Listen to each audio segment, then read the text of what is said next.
Segunda de Samuel capítulo 6, quiero que ponga sus ojos sobre el verso 12 y me siga con mucha atención. Las 2 semanas anteriores estuve hablando sobre el valor de estar a solas con Dios y quiero comenzar a desarrollar un tópico, un tema que lo más probable me ocupe todo lo que queda del verano, y quiero hablar sobre la presencia de Dios. ¿Qué es la presencia de Dios? ¿Qué valor tiene? ¿Por qué es tan importante? ¿Por qué usted cuando viene a la iglesia yo digo amamos la presencia de Dios? Entonces a lo mejor usted no conoce el concepto, quizás está más asociado a lo que es la gloria de Dios, el Espíritu Santo, y vamos a ir desarrollando lo que es la presencia de Dios, su valor, su importancia, y por qué en esta iglesia le damos tanto lugar a la presencia del Señor. Si usted tiene segunda de Samuel capítulo 6, verso 12, me dice amén. Amén. Todos los demás se apuran para poder leer, ¿cierto? Dice así el verso 12. Fue dado aviso al rey David diciendo: Jehová ha bendecido la casa de Obed-Edom y todo lo que tiene a causa del arca de Dios. Entonces David fue y llevó con alegría el arca de Dios de casa de Obed-Edom a la ciudad de David. Y cuando los que llevaban el arca de Dios habían andado 6 pasos, él sacrificó un buey y un carnero engordado. Y David danzaba con toda su fuerza delante de Jehová, y estaba David vestido con un efod de lino. Así David y toda la casa de Israel conducían el arca de Jehová con júbilo y sonido de trompeta. Cuando el arca de Jehová llegó a la ciudad de David, Sión, para que sepan, acá no está expresado, pero era Sión la ciudad. Aconteció que Mical, hija de Saúl, miró desde una ventana y vio al rey que saltaba y danzaba delante de Jehová, y le menospreció. ¿Dónde? Diga: Dios puede ver todo lo que hay en mi corazón. Ya lo hablamos, ¿no? Durante 13 sesiones. Y cuando el arca de Jehová llegó a la ciudad de David, ahí voy, ¿no? ¿No? 17, gracias. Metieron pues el arca de Jehová y la pusieron en su lugar en medio de una tienda que David había levantado. Ese es el tabernáculo de David. Para posterior nosotros entendemos que es el tabernáculo que él creó 24/7, todos los días de la semana, adoración de continuo. Entonces metieron pues el arca de Jehová y la pusieron en su lugar en medio de una tienda que David había levantado, y sacrificó David holocaustos y ofrendas de paz delante de Jehová. Y cuando David había acabado de ofrecer los holocaustos y las ofrendas de paz, bendijo al pueblo en el nombre de Jehová de los ejércitos, y repartió a todo el pueblo y a toda la multitud de Israel, así hombres como a mujeres, a cada uno pan y un pedazo de carne y una torta de pasa, y se fue todo el pueblo cada uno a su casa. Bueno, en la ciudad de Jerusalén para ese entonces deben haber habitado unos 150,000 habitantes. Imagínense lo que es darle a todos pan y a todos darles provisión. Increíble, ¿no? Pero cuando hay generosidad, nada se hace grande. El verso 20. Volvió luego David para bendecir su casa, y saliendo Mical a recibir a David, dijo: cuán honrado ha quedado hoy el rey, descubriéndose hoy delante de las criadas de sus siervos, como se descubre sin decoro un cualquiera. ¡Qué esposa buena! Eso no es lo que Dios estipuló para ti, ni el diseño de Dios para ti, mujer, es cubrir a tu esposo. Entonces David respondió a Mical: bueno, si quieres ser pesada, pesada y medio yo, soy pesado y medio. Fue delante de Jehová quien me eligió en preferencia a tu padre y a toda tu casa, para constituirme por príncipe sobre el pueblo de Jehová, sobre Israel.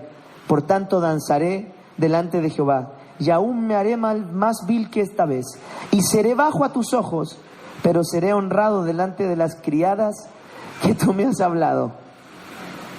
Y Mical, hija de Saúl, nunca tuvo hijos hasta el día de su muerte. Lenguaje hebreo, wow. Cierre sus ojos. Espíritu Santo, dame gracia. Pon en mí las palabras que tú quieres, las que vengan de tu espíritu a mi espíritu, de tu corazón a mi corazón. Y enséñanos, Señor, ¿qué es tu presencia? ¿Por qué la necesitamos? ¿Por qué la requerimos? Enséñanos a darle la importancia que ella tiene en toda la vida de la iglesia. Espíritu Santo, te manifiestas a través de esa presencia. Le das sentido a los dones, poder a los dones cuando esa presencia se manifiesta. Y oramos, Señor, para que ella sea el sello distintivo de esta casa. Enséñanos profundamente el valor de tu presencia, Señor. En el nombre de Jesús. Amén. Amén. Lo primero que quiero aclararles es que el arca de Jehová estaba en casa de Obed-edom por una segunda instancia. Antes había estado en otro lugar, ¿cierto? No estaba en la casa de Obed-edom. El arca llegó a la casa de Obed-edom, por así decirlo, como de rebote, para que usted sepa. Y el arca estuvo 3 meses en la casa de Obed-edom. Y escuche esto. La casa de Jehová, la casa de Obed-edom y todo lo que él tenía fue prosperado, porque la presencia de Dios marca la diferencia en todo cuanto tú tengas, en todo lo que hagas. Si la presencia de Dios va contigo, entonces todo va a ser distinto, todo va a facilitarse, todas las cosas se van a comenzar a conectar en el propósito de Dios. Y ahí estaba el arca de Dios, y ahí hay personas que comentaron delante de David que el arca estaba en casa de Obed-edom y que era ahí todo bendecido, que todo lo que ahí pasaba era tocado por la presencia de Dios y ahí había prosperidad. Entonces yo quiero que usted entienda, porque le voy a contar la historia desde antes, pero quiero que sepa que fue como de rebote, como de segunda instancia, que el arca de Jehová llega a la casa de Obed-edom.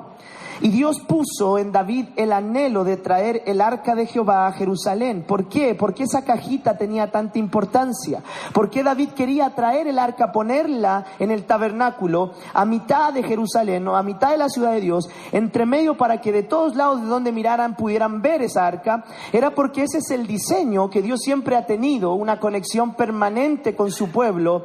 En todo momento Dios siempre pensó que el hombre pudiera entrar de continuo. El accidente del pecado es distinto al propósito eterno de Dios. El accidente del pecado hizo que el hombre no pudiera tener libertad, pero ya ve que Dios sí permitió en el corazón de David el anhelo de que la presencia de Dios pudiera estar al acceso de cualquier persona. Y va a ver que lo que va a restaurar Dios en estos tiempos no va a ser el templo de Salomón, ni el templo que se construyó ya para los tiempos más cercanos de Jesús. Lo que Dios va a restaurar es la adoración en el templo, y el modelo que va a usar para restaurar es el de David, el de la adoración continua, el del permanente acceso a Dios, de modo que nadie tenga que a ti acercarte a Dios, porque tú puedes hacerlo a través del sacrificio de Jesús, y Dios está buscando adoradores que le adoren en espíritu y verdad. Entonces Dios quiere restaurar esa cercanía que tenía en el Edén, y cuál era el propósito eterno del Señor.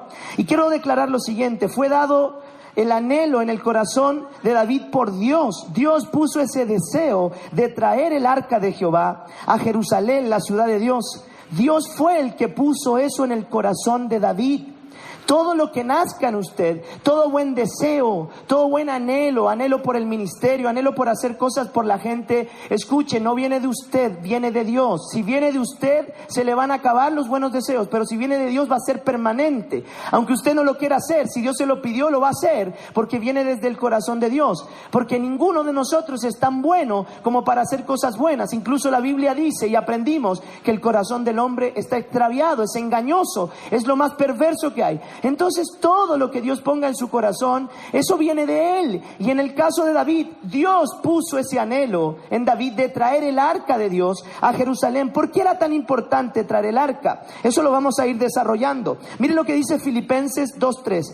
Porque Dios es el que produce en vosotros así el querer como el hacer por su voluntad. Diga, las cosas buenas que yo hago, las ha puesto Dios ahí. Así que no tiene que ver con altruismo, no tiene que ver con filantropía. Hoy es que yo veo a la gente de la calle y algo me pasa en mi corazón. Te pase o no te pase, hay que ayudar. Porque si tú sujetas eso a tus emociones, eso es humanismo, ¿cierto? Farcas es humanista, es filántropo. No es alguien que produzca las cosas que hace por el Espíritu. Si el Espíritu te inquieta, te guste o no te guste, lo estés sintiendo o no, lo vas a tener que hacer. ¿Estamos de acuerdo? Y en los cristianos, Dios pone en nosotros tanto el querer como el hacer. Así que todo lo bueno que tú sientas que estás haciendo, devuélvele esa gloria a Dios. Porque Él puso en ti tanto el querer como el hacer. ¿Cierto? Eso es para que nadie se apodere de las bondades. Porque alguno, mire la obra que hice. No, la hizo porque Dios la puso en su corazón. No presumamos de lo que Dios pone, porque Dios pone tanto el querer como el hacer. Ahora hay gente que se queda solo en el querer, no hacen.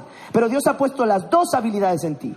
pone en ti la necesidad de responder a algo y las capacidades para hacerlo. Así que cuando Dios ponga algo en su corazón, dígale: gracias, Señor, porque me estás considerando para sentir lo que tú sientes.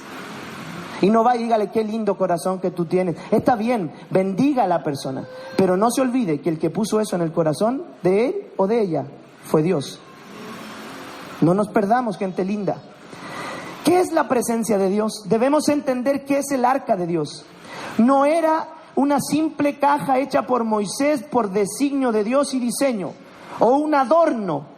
No era: ¡uy, qué lindo la presencia de una cajita cuadrada que no era más que de este porte, hermano! Valía bien caro, sí, porque estaba enchapada en oro, pero en realidad eran 3 cajas, porque la de afuera era de oro, la del centro era de madera de acacia, ¿cierto? Y la de adentro también estaba recubierta por oro por dentro y por fuera. Entonces era algo valioso, por algo también la quisieron robar, si no eran tontos los que la robaron. Usted se va a dar cuenta, porque le voy a contar por qué David quería recuperar el arca, porque se había perdido.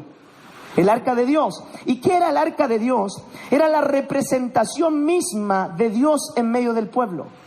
Cuando Dios le da ese diseño a Moisés para allá, para Éxodo, ¿lo recuerda? Harás un arca, le dijo, y en ella morará mi presencia. Y esto no es una ocurrencia mía, mire, dice, y pondrás en el propiciatorio encima del arca, y en el arca pondrás el testimonio que yo te daré, y de allí me declararé a ti, y hablaré contigo de sobre el propiciatorio, de entre los 2 querubines que están sobre el arca. Todo lo que yo te mandare para los hijos de Israel, eso harás.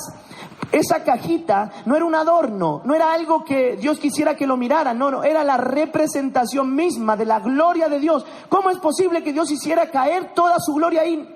Hermano, no sé cómo lo hacía, pero donde estaba el arca las cosas eran diferentes. Escuche, y por momentos el arca estuvo con los filisteos, y como el arca no estaba en el lugar correcto, ¿sabe lo que fue? Fue tumor, fue ratón, fue maldición. Porque el arca de Dios y la presencia de Dios tiene un lugar. ¿Sabe dónde es? Donde se invoca el nombre del Señor. La presencia de Dios habita en medio de la alabanza de su pueblo, no en medio de pueblos que deshonran la presencia de Dios.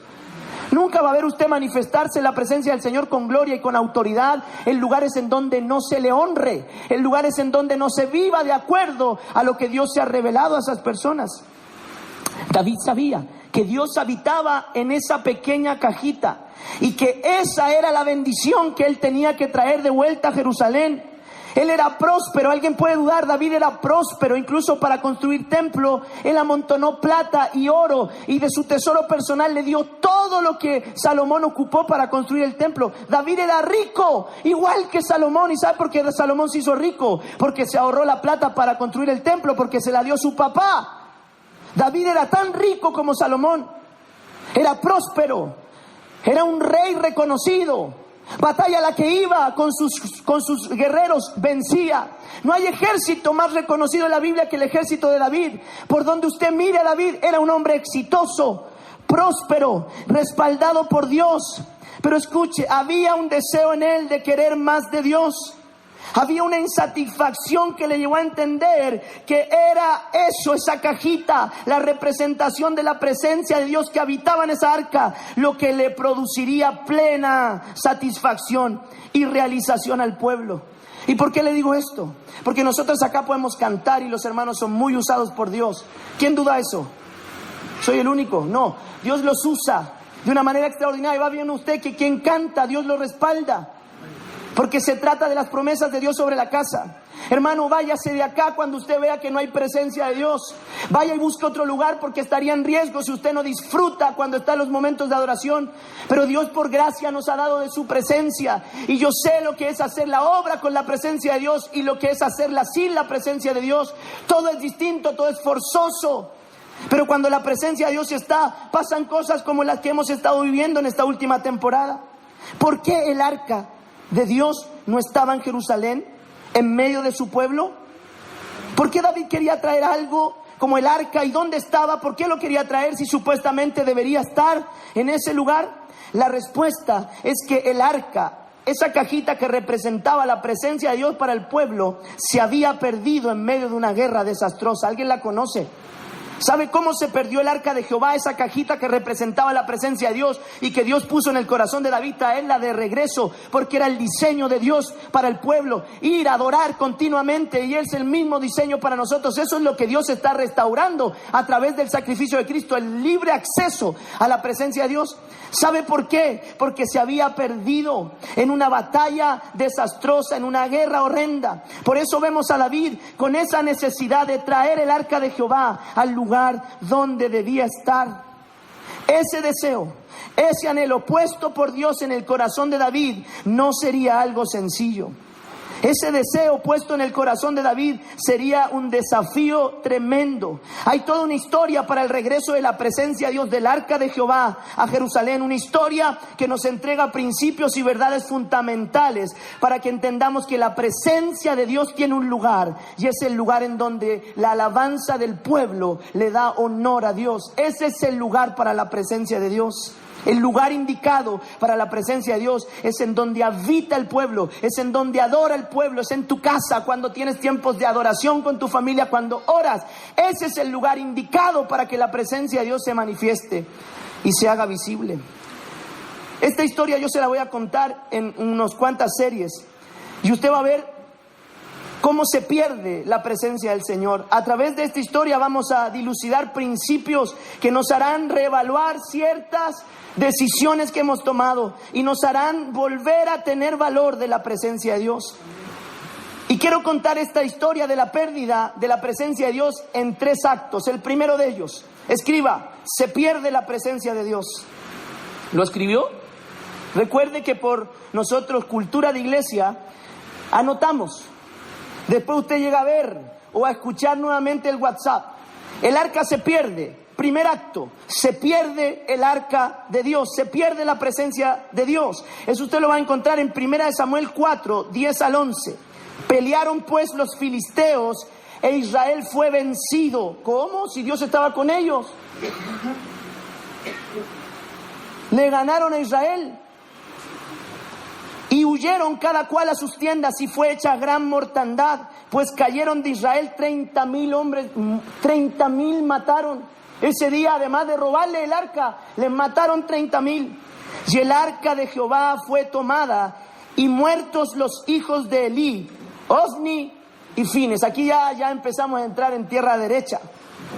Se pierde el arca de Jehová. No olvide estos 2 nombres, Ofni y Fines. Diga conmigo, Ofni y Fin, no Ovni, Ofni y Fines. Son los hijos del sacerdote Elí, lo conoce.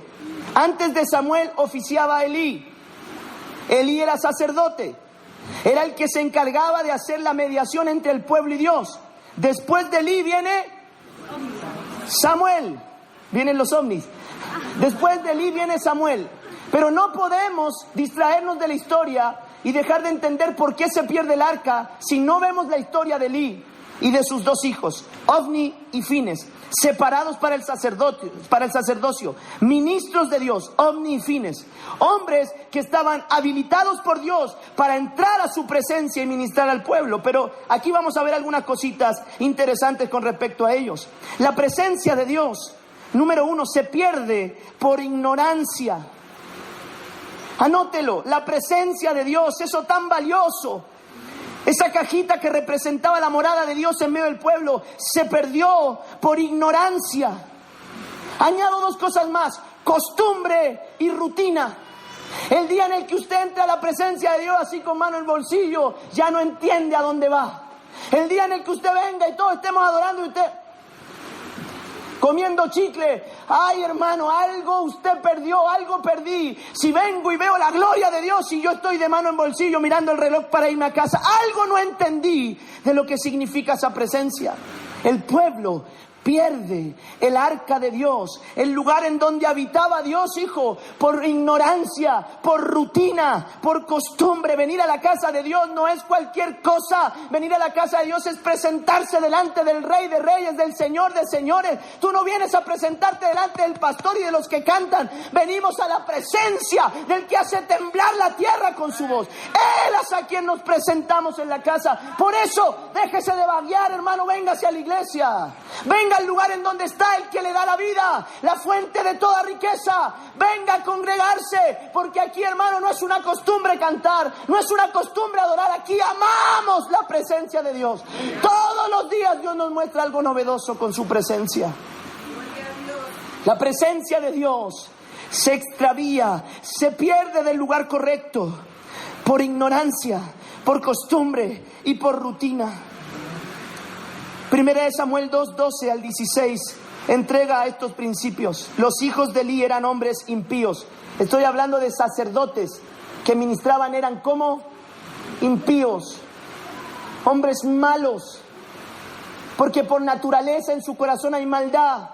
Pero escuche esto, la presencia de Dios genera en nosotros a través del Espíritu Santo que seamos gente que haga las cosas bien. Pero si para nosotros la presencia de Dios y su Espíritu Santo es cualquier cosa, nos puede pasar lo que a continuación usted va a leer. Eran hombres impíos, no tenían conocimiento de Jehová, hermano, habían sido apartados para Jehová y no lo conocían. ¿Sabe? Hay gente en la iglesia que viene pero no conoce a Dios, no lo conoce. ¿Y cómo sabe usted, pastor? Por cómo actúan. Hermano, si usted conoce a Dios, su presencia, el Espíritu Santo, no anda fumando, no anda engañando a su esposa, no andamos tratando mal a la gente. La presencia de Dios transforma al que se expone a ella. Eran hombres impíos que no tenían conocimiento de Dios. Y era costumbre de los sacerdotes con el pueblo que cuando alguno ofrecía sacrificio, venía el criado del sacerdote mientras se cocía la carne, trayendo en su mano un garfio de 3 dientes, y lo metía en el perol, en la olla, en el candelero, en la marmita, y todo lo que sacaba del garfio el sacerdote lo tomaba para sí. De esta manera hacían con todo lo que Israel venía trayendo a Silo. Asimismo, antes de quemar la grosura, venían el criado, el sacerdote, y decía al que sacrificaba: de carne que de asar para el sacerdote, porque no tomarás de carne cocida, sino cruda. Y si el hombre le respondía: quemen la grosura primero y después toma tanto como quieras, él respondía: no, sino dámela ahora mismo, de otra manera yo la tomaré por fuerza. ¿Qué pasó, hermano? Había un diseño de Dios para el sacrificio, y los hijos de Elí y Elí, Ofni y Fines, estaban tan acostumbrados a ministrar, y eso es lo que no nos puede pasar. No nos puede pasar venir y pensar que el culto es el mismo. Venir y pensar que me subo, canto, y si total tengo que hacer bien las voces. Vengo, pago mis diezmos. ¿Sabe lo que se transforma eso? En una costumbre. En una costumbre. Estaban tan acostumbrados a lo santo, estaban tan acostumbrados al oficio santísimo, que ya lo empezaron a menospreciar. ¿Y sabe cómo lo manifestaron? Lo manifestaron porque no les importaba el diseño que Dios había instaurado para hacer el sacrificio. ¿Sabe qué eran las únicas 2 partes que le correspondían a los sacerdotes tomar? 2. Le correspondía tomar el pecho del animal para ellos y la espaldilla, que era el hombro superior derecho del animal. No sé si usted estuvo cuando yo expliqué eso en un segundo servicio. El pecho del animal lo tomaban, y fue por estatuto perpetuo para los sacerdotes que ministraban en el lugar santísimo, que les correspondía el pecho y les correspondía la espaldilla. Espaldilla que usted ve que después Samuel le entrega ¿a quién? A Saúl, cuando lo sienta en la cabecera. Eso tiene un sentido, hermano, porque Dios estableció que cuando llamaba a los hombres y los privilegiaba con ser ministros, y usted es ministro, no tiene por qué ser pastor para entender lo que yo estoy diciendo. Cuando usted y yo somos ministros, nos tiene que haber pasado lo mismo que les pasaba a los sacerdotes. Les entregaron por estatuto perpetuo el pecho, diga pecho. El pecho. Y ellos, ¿saben lo que hacían? Era una ofrenda mecida al Señor, y después ellos podían tomarlo para comer. ¿Qué hacían? Tomaban el pecho, lo asaban, lo presentaban delante de Dios y lo traían de vuelta para comer. Eso simbolizaba lo siguiente: este ministro que yo establecí viene desde el corazón de Dios al corazón del pueblo, ministra desde el corazón de Dios al pueblo. Por eso el pecho del animal. La espaldilla, que era la parte superior del hombro derecho del animal, no el izquierdo, el derecho. El derecho simbolizaba autoridad de Dios sobre ese hombre. ¿Saben lo que quería decir Samuel cuando le entregó la espaldilla a Saúl? Estaba diciéndole a todos los hombres de autoridad que estaban ahí ese día, porque en ese día habían 30 personas en ese pueblo comiendo, que eran los jefes de casa paterna, los príncipes y los hombres más importantes de la ciudad. Solo ellos. Y delante de ellos trajo a un desconocido, lo sentó en la cabecera y le dijo: la autoridad de Dios está contigo. ¿Sabe que todos quedaron? ¿Y este quién es? Si no lo conocían. Pero Dios estaba dándole la porción que solo le daba a la gente de autoridad. Samuel no la come él, sino que la prepara y la dispone para Saúl.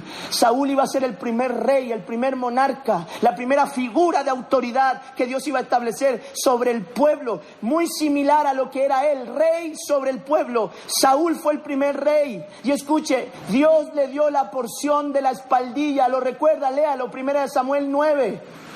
Eso significaba: este hombre fue puesto por mí y nadie puede levantar su mano contra él. Por eso David, que conocía la historia y que había oído que Saúl había comido la espaldilla, nunca le tocó un pelo. Recuerda que los generales le decían: matémoslo, lo tenemos listo para la foto, vamos, está en la cueva, mátalo, está durmiendo. ¿Y sabe lo que decía? David decía: no voy a tocar al ungido. ¿Sabe por qué? Porque Saúl había comido la espaldilla. Y Dios en la espaldilla representaba esto: este hombre lo pongo yo y es incuestionable. Amén. Incuestionable. Hermano, usted puede hacer lo que quiera, evaluar ciertas cosas de las personas, pero juicio contra el llamado de Dios, por favor, no se meta en líos. Dios llama. Es que no tendría por qué estar ahí. Dios quita. Usted ore. Dios llama, Dios quita. No sea instrumento de Dios para quitar a un ungido del Señor. Está bueno esto. ¿Sabe lo que estamos preparando? El ambiente para la gloria que el Señor trae en el mes de marzo, abril, sobre esta casa. ¿Le gusta comer bueno? A mí también, hermano, porque el Espíritu Santo me ha estado hablando que la presencia de Dios se pierde por ignorancia, por costumbre y por rutina. Ellos sabían que lo único que les correspondía tomar era el pecho y la espaldilla, nada más. ¿Sabe lo que empezaron a hacer? Dame todo lo que sea. Y empezaron a cohesionar a los criados. El criado le decía: oye, no, si no te corresponde, dámelo o lo tomo por la fuerza. ¿Qué le va a decir usted a un pastor? Si viene y le dice: haz esto y aquí y allá, ¿qué va a hacer usted? En ese tiempo los sacerdotes eran Dios mismo encarnado en una persona. ¿Qué hacían los criados? No era por diseño, era por voluntad de hombre. ¿Cuándo eres rechazado por Dios? Cuando comienzas a caminar en tu voluntad y no en la voluntad de Dios. Cuando comienzas a hacer y comienzo a hacer lo que quiero y no me importa lo que Dios estableció por principio para mí en su palabra. La presencia de Dios, el arca de Jehová, se perdió por ignorancia, por costumbre y por rutina. Había tal menosprecio por la presencia de Dios, mire, porque los hombres menospreciaban las ofrendas. Escuche, 1 Samuel 2:17 dice: porque los hombres, y cuando dice hombres, no estaba refiriéndose al pueblo, estaba refiriéndose a los sacerdotes. Los sacerdotes sacrificaban lo que fuera, estaba establecido por ofrenda para tal o cual pecado, tal o cual animal. Y sabe, ellos decían: no, es que tengo una palomita, nomás para tráela igual, si la presentamos, y lo importante es que se queme. Era tanta la rutina y tanto el menosprecio por las cosas santas. Hay gente que quiere estar acá en el altar predicando, hermano. ¿Saben el lío que se está metiendo? Usted no sabe lo que aquí pasa. Hermano, la gloria de Dios puede consumir a alguien que no está preparado para estar en el altar. Y no es que ser mejor, hermano. Yo le estoy hablando que Dios es el que llama. Y si alguien quiere ministrar desde el altar en pecado, ya va a ver lo que le va a pasar en el tiempo. Era tanto el menosprecio, hermano. Ellos no entendieron lo que Moisés entendió. Moisés se sacaba los zapatos y decía: este lugar es santo. Es santo.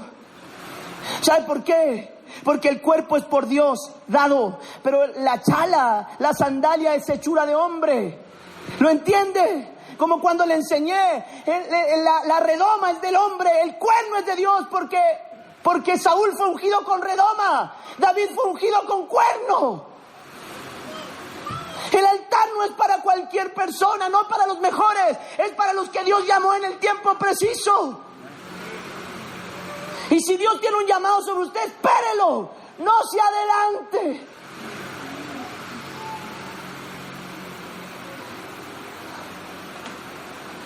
Por el pecado, por menosprecio.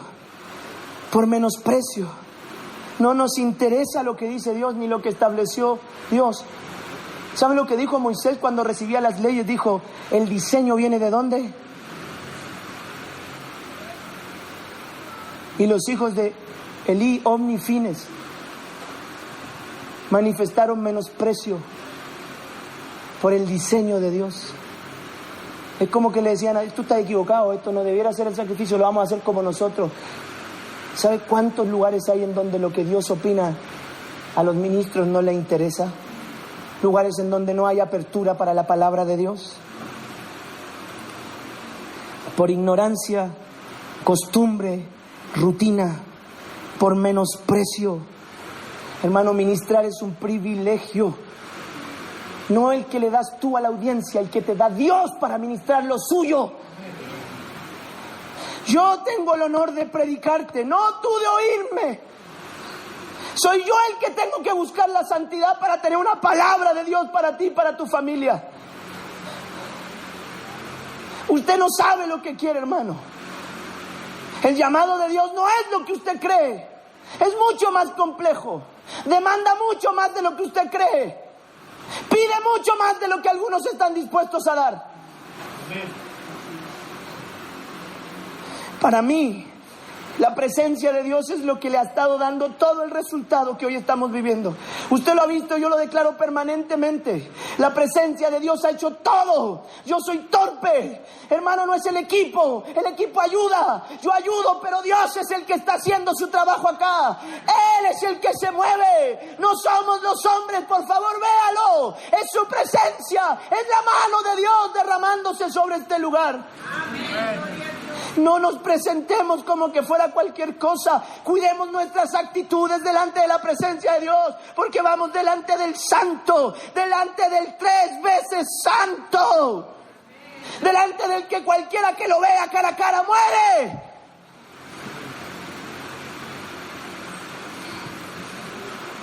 Por menosprecio se perdió la presencia de Dios, por el pecado. Pero Elí era muy viejo. Usted no tiene que ponerse viejo para no darse cuenta de lo que hay que cambiar.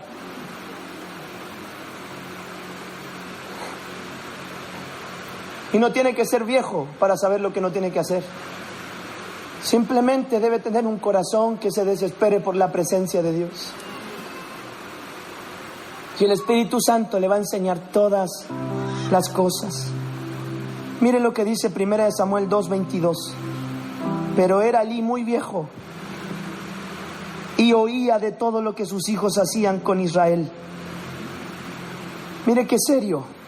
Y cómo dormían con las mujeres que velaban a la puerta del tabernáculo.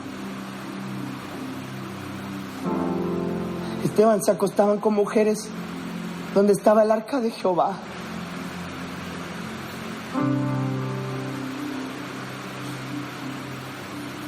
Es como que yo entrara aquí mirándole el trasero a las hermanas y después me subiera a levantar las manos.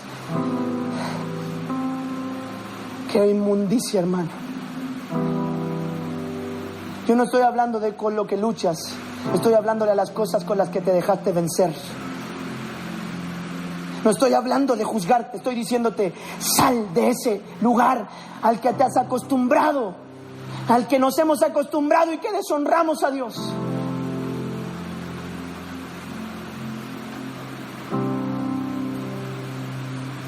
Pero Elí era viejo. Una excusa perfecta. Estaba viejo el hombre. Sabía de todo lo que sus hijos hacían y cómo dormían con las mujeres que velaban a la puerta del tabernáculo de reunión. Dios nos libre. Dios nos libre. No es Dios me libre, Dios nos libre. ¿Sabe? Yo explicaba esto ayer. El pecado no se compara al propósito grandioso que Dios tiene para sus reyes y sacerdotes. Nunca. Ayúdame con los zapatos, hermano. Nunca se va a comparar, gracias. No puedo hacer dos cosas a la vez, no lo estoy haciendo por pesado. Nunca se va a comparar el pecado, y nunca compares tu pecado al propósito que Dios estableció para ti, porque diga, el propósito de Dios es más grande. Diga, la presencia de Dios tiene muchísimo más valor.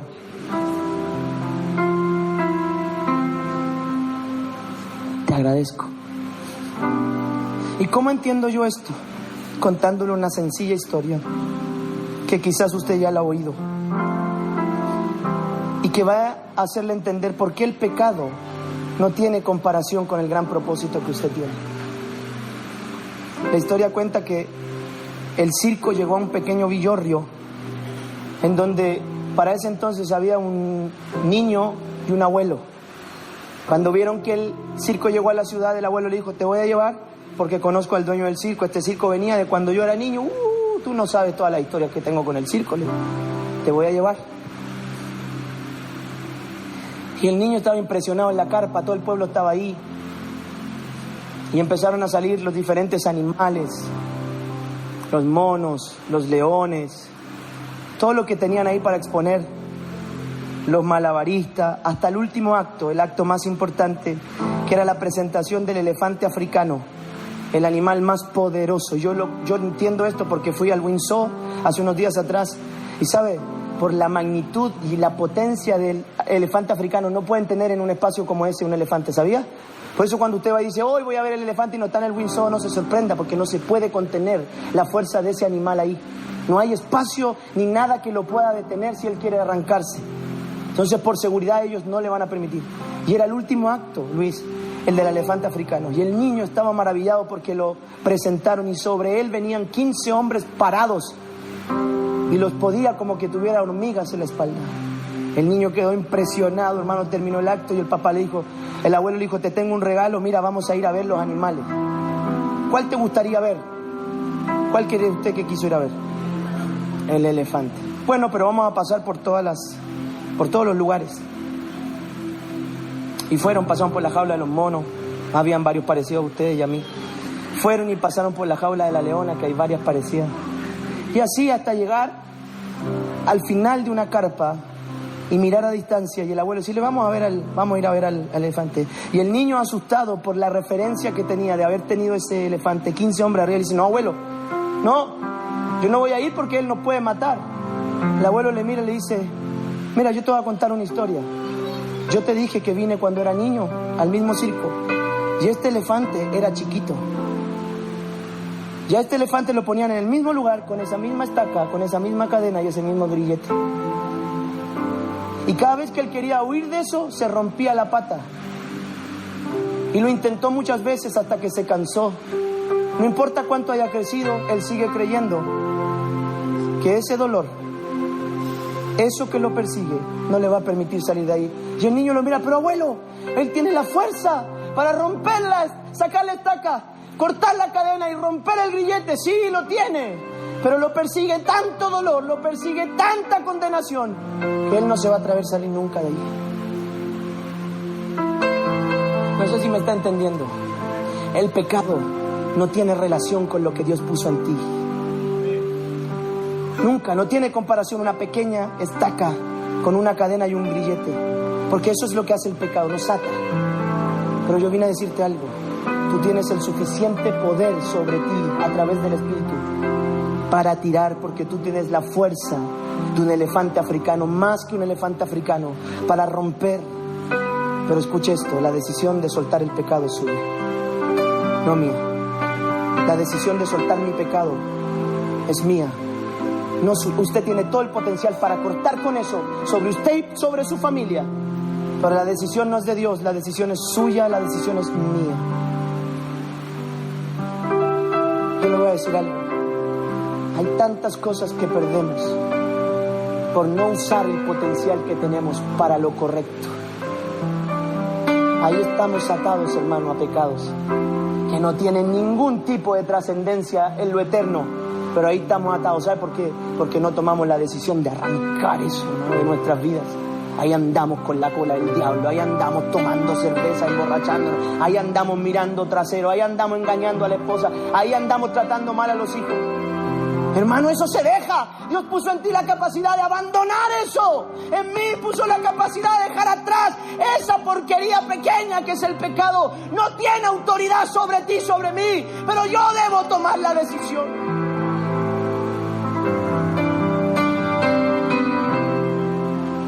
Nunca entendamos y creamos que la presencia de Dios es cualquier cosa. Nunca. Porque es lo más santo que hay en un lugar, la presencia de Dios. No es cosa común, no es rutina, no se le puede menospreciar. La presencia de Dios fue extraviada del lugar correcto por ignorancia, por costumbre, por rutina, por menosprecio, por pecado. Ese es el primer acto de la historia. ¿Lo apuntó todo? Yo le voy a pedir un favor. Cierre sus ojitos. Porque usted esta semana va a entender quién es.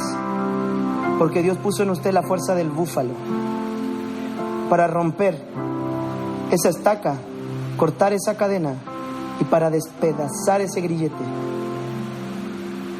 porque no tiene comparación con la gloria venidera que ha de manifestarse sobre mí y sobre usted. Dios puso en nosotros la capacidad de romper con lo que nos está persiguiendo, con lo que no nos está permitiendo alcanzar lo que Dios tiene para nosotros.